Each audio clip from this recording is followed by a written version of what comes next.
If you ache for truth, goodness, and beauty, if you're hungry for a Christianity with substance and strength, if you long for a faith that's big and bold and biblical and all about Jesus Christ, if you're inspired by the idea of one church that has spanned 20 centuries, 24 time zones, and 2 hemispheres, enfolding every race, nation, and language, then you're considering Catholicism. Dear Doubting Thomas, in your email you raised 2 different kinds of hesitations or difficulties about the Catholic Mass, about the Eucharist. The first was about what the Church claims is actually happening on the altar during the liturgy of the Eucharist. Your second point was about how underwhelming or even irreverent many ordinary Catholic parish masses can feel. So let's start with the first question. What does the Catholic Church actually teach is taking place in the Eucharist? Maybe we'll explore the second question about why it is that some Catholics or even some priests seem to treat the Eucharist lightly or irreverently or frivolously in a future conversation. But let's start by acknowledging that there's a gap between what Catholicism claims is happening on the altar and what most evangelical Protestants believe about communion or the Lord's Supper or whatever they call it. And that gap is huge. There's a great gulf between the Catholic conception of the Eucharist and evangelical understandings of communion. And that gulf, that gap, is something that converts need to cross. It's a conceptual barrier, intellectual barrier, a faith barrier. Let me try to put it this way. For the average American evangelical, communion, they may call it the Lord's Supper, but usually they'll call it communion.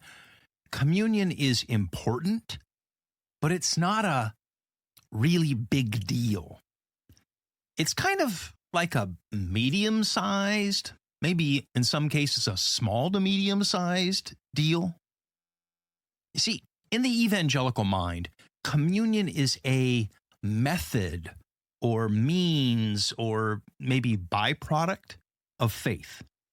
So the community gathers to remember what Jesus did or to refresh or strengthen their belief in his death on the cross. And communion is a means or a byproduct of that remembrance.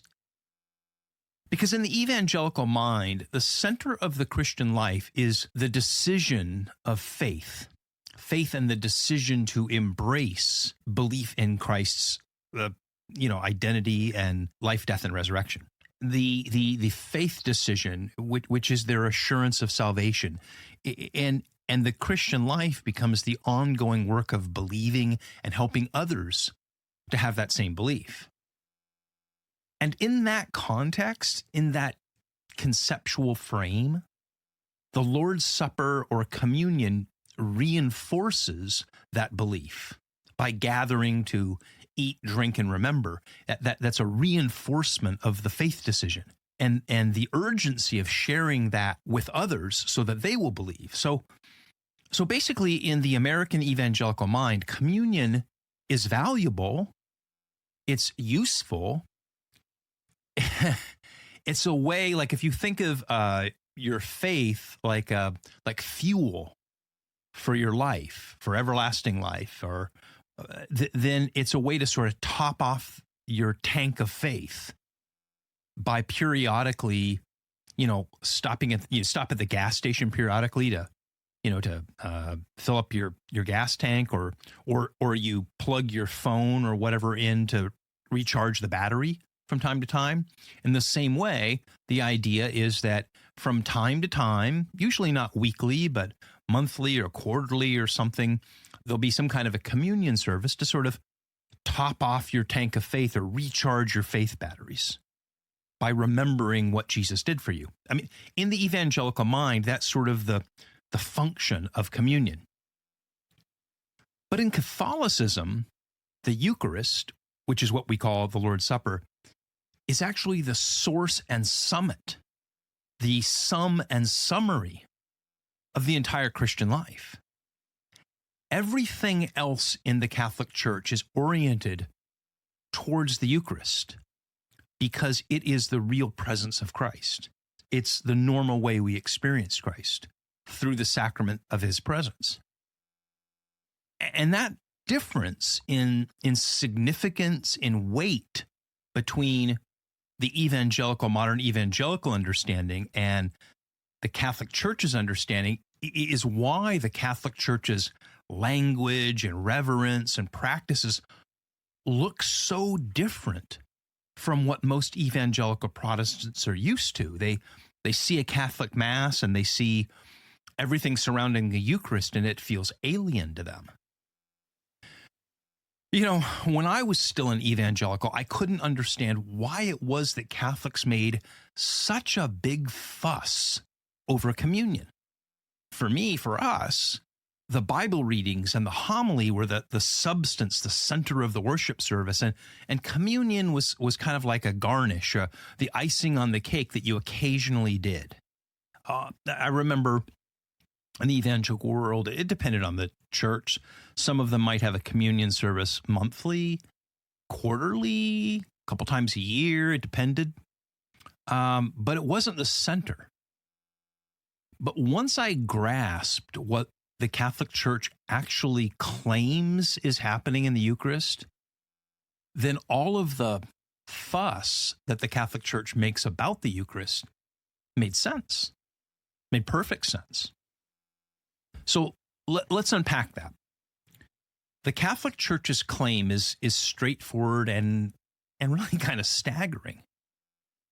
The claim is that the whole of Christ, body, blood, soul, divinity, is really, truly, actually, substantially present on the altar, in the liturgy, under the appearances of bread and wine.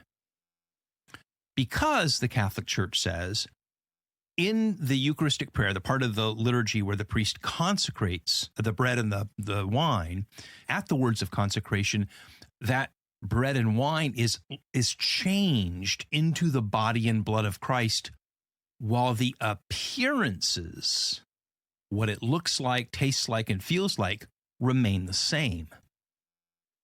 And this is what we mean by the real presence of Christ. He is really completely present on the altar in the transformed, consecrated elements of bread and wine. And the technical word for that change is transubstantiation. Now let's slow down on that word, okay?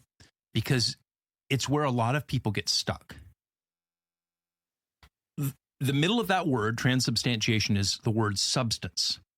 And substance here is a technical term in philosophy and metaphysics. It does not mean the physical stuff that you can measure in a laboratory. Substance here, in this context, means what the thing actually is. The word accidents means the appearances of things. The size, the color, the taste, the texture, the chemical properties that the substance takes. So let's consider some analogies. And I got to say something about analogies like this. Analogies, almost by definition, are limited in their usefulness because all analogies break down at some point. Okay, so you can always point out the flaw in an analogy, but at a certain level, analogies can sort of give us a perspective, help us grasp a concept. So take these analogies just in that sense, not too literally. Okay, but let's start with this one. Consider water. If you asked what water is, well, at a certain level, you would define it as water is a molecule. The molecule H2O. It's two hydrogen atoms bonded into one oxygen atom, or bonded to one oxygen atom, H2O. Now, H2O can take the form of liquid water. It can take the form of solid ice, or it can take the form of like a gas and steam. But they're all H2O, because no matter how the accidental form changes, the underlying substance stays the same. Okay? Difference between substance and accident. Or consider a document. Okay? Its actual form is a piece of white paper, 8.5 inches wide by 11 inches high, right? And I don't know, real thin. But if you take that piece of paper and you write a contract on it, or an IOU on it, or a will, or a marriage license, or a power of attorney, or you write a novel on it, or a love letter, or draw a picture on it, the form, the accident, the thin sheet of paper stays the same. But what that thing is, its substance, is now very different. It's a contract. It's a promissory note. It's a story. It's a picture that your child drew. It's a love letter. That's what the document is. It just takes the form of that white piece of paper. Now, again, those analogies for substance and accidents, I could point out 10 ways that those things break down, but I'm trying to get you to grasp the idea between the substance and the accident.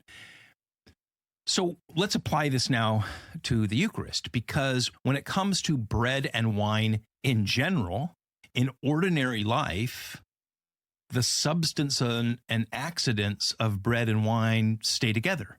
I mean, what looks like bread is normally actually, bread, and what looks like wine is actually normally, wine. But now we get to the heart of the matter. Because the Catholic Church teaches that in the Eucharist, God separates the substance of the bread and the wine from the accidental forms of the bread and the wine. The substance gets changed while the accidents remain. So, the bread and wine are no longer bread and wine. They have become the body and blood of Christ, even though every physical test that you would subject them to would still say bread and wine. Okay, the substance has changed, not the form. And that's obviously why the doctrine is called transubstantiation, which is a mouthful, right? But if you look at the word, you just realize that it means a change in substance. So the Catholic Church is not saying that the bread looks like Jesus or tastes like Jesus or smells like Jesus. The Catholic Church is saying that the bread has ceased to be bread and has become Jesus while still looking and tasting and feeling like bread. Okay.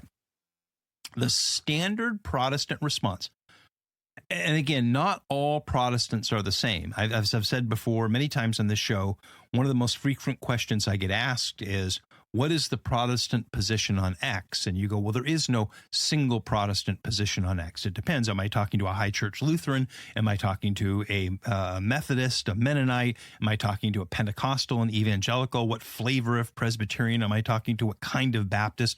They all are over the place, especially on things like the sacraments. Okay? But the standard American Protestant, walk into your typical American Protestant church, especially American evangelicals, the response to what I just said about the substance and the accidents and all that is that all of that, substance, accidents, transubstantiation, all of that is medieval nonsense. Okay? The same medieval philosophers who debated how many angels could dance on the head of a pin or whatever came up with all this medieval nonsense. And that's what the Catholic Church believes. Problem is, that's not the case. So if you go back to the Gospel of John, chapter 6, Jesus spoke about eating, the necessity of eating his flesh and drinking his blood. And he uses very specific language there, so much so that it sounded insane to his Jewish listeners and deeply offensive to his Jewish listeners, so much so that when he said that in John chapter 6, all of the crowd, most of the crowd, all walked away and wanted to have nothing more to do with him. The early Christians, after the resurrection and the establishment of the church, first decades, centuries of the church, the early Christians kept insisting on the literal reality of Christ in the bread and the wine. So much so that it scandalized the Romans, the Roman Empire. The Romans accused them of cannibalism. Okay, one of the charges, when you see the old things about Christians being thrown to the lions or whatever in the gladiatorial arenas, persecuted that ways, one of the charges that the ancient Roman Empire had against Christians was that they practiced cannibalism, because they kept talking about how they eat the body and blood of Christ in their feasts. Okay? Now, people will say, well, no, the Christians, early Christians just understood that it was a symbol. But the problem is, the Romans didn't throw them to the lions in the arena or whatever, because the Romans were too stupid to understand the difference between symbols and ceremonies and literalism. Because if the Christians had, the Roman Empire's whole civilization was built on symbols and ceremonies. They got the difference between symbols and ceremonies in reality.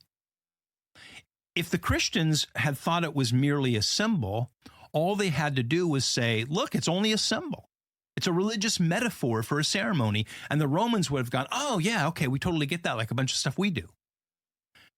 The problem is that when they kept arresting the Christians, who became martyrs, Christians kept saying, no, we are actually receiving the body and blood of the Lord. The Christians themselves refused to reduce it to symbolism, and that's one of the charges the Romans leveled at the early Christians. They were practicing cannibalism in their secret gatherings. And that insistence among Christians that they were consuming the actual body and blood of Christ continued straight down through the centuries. So when you get to the Protestant Reformation in the 1500s, it was the Protestant reformers who broke with that 1500-year-old understanding of the Eucharist. It was the Protestant reformers who were introducing a novelty in understanding it. Another thing that Protestant apologists on social media or in the pulpit or on YouTube or whatever will say, the way they'll push back is to say that the language of substance and accidents, all that whole thing, and transubstantiation, that was all concocted by medieval philosophers to justify their popish nonsense. To be fair, there is a little grain of truth in that charge that the language of substance and accidents and transubstantiation was applied or innovated by medieval philosophers to explain Catholic belief. But only a grain of truth, because as we've seen, the ideas behind transubstantiation, in other words, the real presence of Christ in the Eucharist, goes all the way back to the first Christians, or well back to Jesus in the Gospels, right? The church always taught that. What the medieval philosophers did do was to develop vocabulary words, a language to systematically describe what the church had always believed. The medieval philosophers didn't invent the idea. They described it using new terminology. And I think this is kind of interesting. They didn't invent the terms. So when the Western Roman Empire collapsed, access to documents from the Eastern Mediterranean was reduced. They didn't have access to read a lot of the ancient Greek philosophers. And there was nobody in Western Europe that spoke ancient Greek or could read it. What happened through a real interesting long chain of events was around the 11th, 12th century, 13th century, some of those, or a lot of those documents from the ancient world, the Greek philosophers, the Greek mathematicians, Euclid and all the rest, Pythagoras, all of those documents began to make their ways into Western Europe and in translation into Latin. So scholars in the medieval universities like Oxford and Paris finally got access to works of the ancient Greeks, Aristotle, Euclid, Pythagoras, or whatever, that had been lost to Western Europe for centuries. And in particular, relevant to this conversation, those medieval philosophers in Oxford and Paris and Bologna and whatnot were able to finally read the scientific writings of Aristotle. And Aristotle, in his scientific writings, used the concepts of substance and accident. Those were Aristotle's terms. I mean, he used it in Greek, that's translated Latin, but those were his concepts, substance and accident. And the Catholic philosophers of the Middle Ages borrowed Aristotle's terminology in order to explain how the bread and wine could retain their external forms while taking on the substance of Christ. So, there's a sense in which that language was developed by medieval philosophers to explain the already 1500 or 1300-year-old belief of the church. And when Protestant apologists will say, and they do, the word transubstantiation doesn't appear in Christian writings before the Middle Ages, they're right, but my response is, so what? That's because Aristotle's terminology of substance and accident wasn't used in Western Europe until they got translations of Aristotle, and transubstantiation means a change of substance in Latin, and so they finally started using the word again to describe something that had been believed at that point for like 1,200 years. Okay. Here's another issue that you'll hear from some Protestants. Occasionally I'll hear them say this when you describe the transubstantiation of the Eucharist. They'll say, that's impossible. You can't change bread and wine into Christ without changing the appearance of the bread and the wine. Impossible, I tell you. And my response to that is to shrug and say, why? Why is that impossible? Honestly, for me and my conversion, this was about the easiest thing for me to accept about Catholicism. How is it that that the bread and the wine change into the substance of Christ while retaining the accidental forms of bread and wine? It's a miracle. It's a miracle. Look, for a God who spoke the universe into being, who incarnated himself in a man and rose from death, it doesn't even seem like a hard miracle, a difficult miracle. Right? If there's some hierarchy of miracles, it's not at the top. And speaking of miracles, the entire Mass is itself one big miracle. In the Catholic Mass, eternal realities punch through ordinary space and time. I'll give you an example. Have you ever heard of flatland? Flatland. So flatland is an analogy used to explain multiple dimensions in space and time. So it goes like this. Imagine there's a universe called flatland that exists only in two dimensions. So it has length and width, but it doesn't have any depth or height. So think of it as like an infinitely thin sheet of paper. It's a sheet of paper goes right to forward and backwards and left and right, but it doesn't go up and down. It's infinitely thin. Okay? And so the people and things in flatland are themselves completely and infinitely flat. And so the people in flatland can only perceive things that are in front of them, not things that are above or below them. Now, suppose that a three-dimensional object passes through their world. Like every now and then, you stick your finger down into flatland. Well, actually your finger wouldn't go into flat land. It would go right through flat land, right? Because it's infinitely thin. But all the poor flatlanders can see is a strange line or circle that appears in front of them, kind of changing shape, and then it disappears when you pull your finger back out. They can't grasp the full reality of a higher dimension that's intersected them. And something like that is happening in the Mass. So the Lamb, standing as though slain, the heavenly liturgy that John sees in the book of Revelation 5:6, the great communion of saints and angels, the eternal offering of the Son to the Father, all of that, which we know is real and present in heaven because John sees it, all of that intersects our world.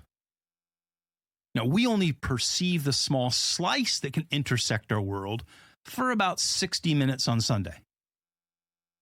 Okay? What we see is the priest, maybe a frail man who has acid reflux and a balding head and squeaky shoes, right? Who's acting in the person of Christ. But what's really going on is eternity is punching a hole in space-time and intersecting our world. Because in the Eucharist, Christ is present on every altar in the world at the same time. How can he be on many places at one time? Because it's a miracle, because he's God, okay? Look, if you already believe that God can stop the sun, like he does in the Old Testament, that he can raise the dead, that he can create the universe, then this particular set of miracles shouldn't be the one that finally trips you up. Okay? J.R.R. Tolkien, who was himself a daily mass goer, called in a letter to his son, called the Blessed Sacrament, the one great thing to love on earth, the Eucharist. He told his son in this letter that out of the darkness of his own frustrated life, because Tolkien had a lot of frustrations and struggles in his personal life, he said, he put before his son what he called the one great thing to love on this earth, the Blessed Sacrament. Tolkien said to his son that in it you will find romance and glory and honor and fidelity and the true way of all your loves on earth. He said that the only cure for sagging or fainting faith is communion, and that frequency of communion matters. He said 7 times a week is more nourishing than 7 times at long intervals. And he also said that the chief claim of the Church is that it has always defended the Blessed Sacrament and put it in the prime place, just as Christ intended, when he told Peter 3 times after the resurrection, "Feed my sheep." Tolkien says he took those words first in their most literal sense.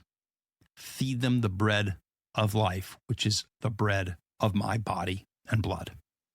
Now, Thomas, a brief word about the second difficulty that you mentioned. We'll probably have to explore this more later, but if you come to believe all of these extraordinary claims that we're discussing, it can be genuinely shocking or underwhelming to watch some Catholics treat the Eucharist casually, as if they're sort of reversing the miracle and turning the wine back into ordinary water, right?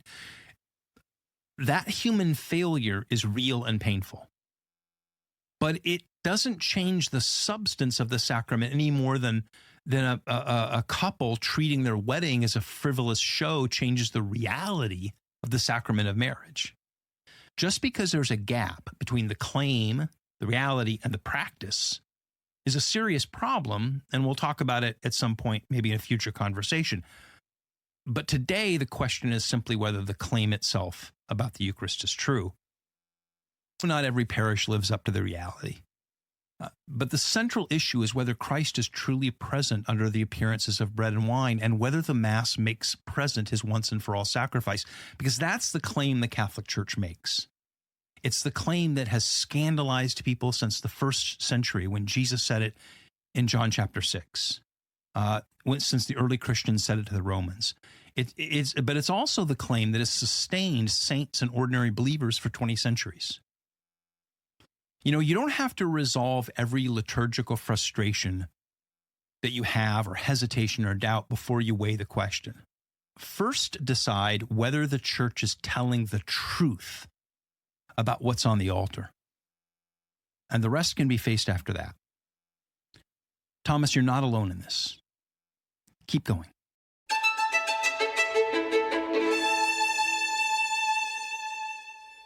We'll be back with another episode very soon. And this show is 100% listener supported. My patrons keep the lights on, and they let me spend more time researching and recording so that these episodes keep coming. If this show has helped you, would you consider becoming a patron?